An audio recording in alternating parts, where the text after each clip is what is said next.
जयपुर शहर के पास एक पुरानी हवेली थी जो काफ़ी सालों से बंद पड़ी थी। उसी हवेली के कंपाउंड में एक बहुत पुराना और बड़ा बरगद का पेड़ था। आसपास के लोगों का ये कहना था कि उस हवेली के सारे लोग एक दिन उसी बरगद के पेड़ पर मरे हुए मिले थे। उनकी लाशें उसी बरगद के पेड़ पर लटक रही थी। उन लोगों ने आत्महत्या की थी या उन्हें किसी ने मार दिया था, ये एक रहस्य ही रह गया था। आनंद एक बड़ा फाइनेंसर था जो बेंगलोर में रहता था। उसने ऑनलाइन इस हवेली के बारे में पढ़ा तो तुरंत उसने उसे खरीदने का मन बना लिया और वो जयपुर पहुंचा। जयपुर में ब्रोकर से मिलने के बाद उसने उस हवेली के ऑनर से मीटिंग अरेंज की। मीटिंग के बाद तीनों हवेली देखने के लिए पहुंचे। आनंद को हवेली बहुत ही पसंद आई। बस कुछ मरम्मत का काम करवाना था, बाकी फर्नीचर भी वहीं था। आनंद ने तुरंत ही ऑनर से कहा कि मुझे ये आपके रेट पर ख़रीद लेनी है।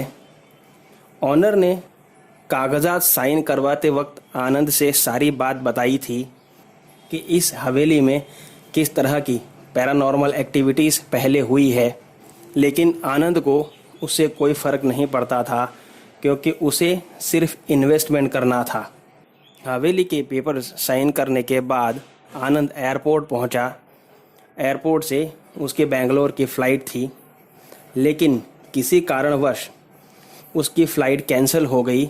आनंद ने सोचा कि रात होटल में बिताने से अच्छा है कि हवेली में बिताई जाए और ये भी पता चल जाएगा कि वो रियल हॉन्टेड प्लेस है भी या नहीं। आनंद रात को हवेली पर पहुंचा और ऊपर की मंजिल पर एक बेडरूम में जाकर सो गया। आधी रात को बड़ी तेज़ आवाज़ ने उसे जगा दिया और जैसे ही आनंद की नज़र सामने वाले आईने पर पड़ी, वह एकदम से डर गया। उसने आईने में एक औरत को देखा जिसकी जीभ और आंखें बाहर निकले हुए थे। आनंद ने तुरंत लाइट चालू की तो देखा वहाँ कोई नहीं था। आनंद फिर से सोने की कोशिश करता है। कुछ देर बाद उसे नींद आ जाती है।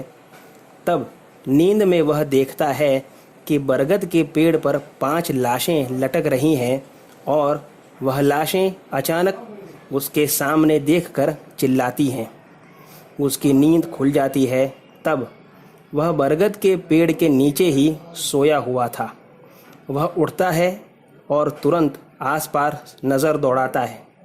सवेरा हो चुका था और वह तुरंत हवेली में चला जाता है। आनंद के साथ जो घटना हुई उसे वह पैरानॉर्मल की जगह किसी की शरारत समझ लेता है और जिसने भी यह किया वह नहीं चाहता कि मैं इस हवेली में रहूं। ऐसा सोचकर वह वहीं कुछ दिन रुकने का फैसला करता है और मज़दूरों को बुलवाकर हवेली की पूरी साफ़ सफाई करवाता है और कुछ नौकर रख लेता है। लेकिन सभी नौकरों ने रात में रुकने से मना कर दिया था। सिर्फ चौकीदार रात को गेट पर पहरा देने के लिए तैयार होता है। उस दिन रात को खाना खाकर आनंद अब दूसरे कमरे में सोने चला जाता है। आधी रात को फिर से डरावनी आवाज़ से उसकी आंख खुल जाती है और वह देखता है कि वही 5 लाशें जो बरगद के पेड़ पर लटक रही थीं उसके कमरे में खड़ी हैं और उसे घूर रही हैं। यह देखकर वह चिल्लाते हुए लाइट्स ऑन करता है तो उसे कमरे में कोई नहीं दिखता। आनंद फिर से सोने की कोशिश करता है, लेकिन अब वह सो नहीं सकता। एक डर सा समा जाता है उसके अंदर। उसकी कब आंख लग गई उसे पता नहीं चला।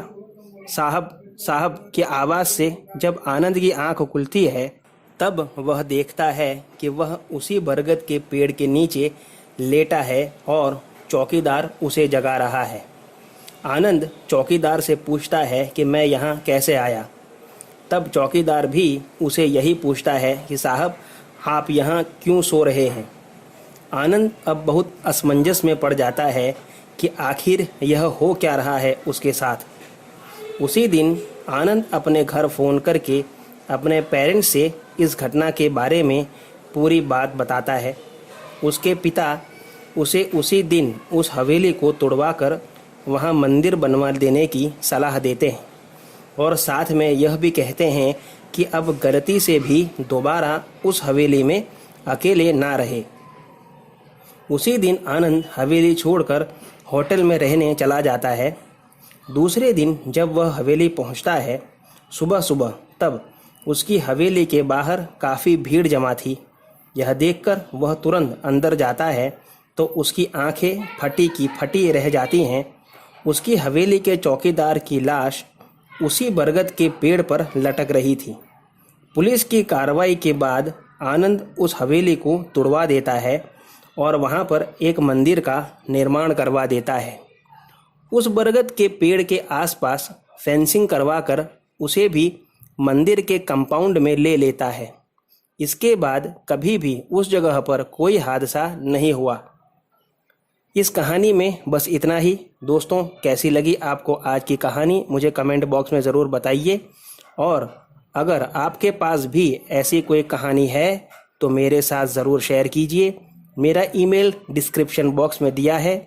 आप मेरा फेसबुक पेज भी ज्वाइन कर लीजिए, जिसका लिंक भी डिस्क्रिप्शन बॉक्स में दिया है। मेरे चैनल को लाइक और सब्सक्राइब करना ना भूलें। तो मिलते हैं अगले वीडियो में। तब तक stay home, stay safe. Thank you.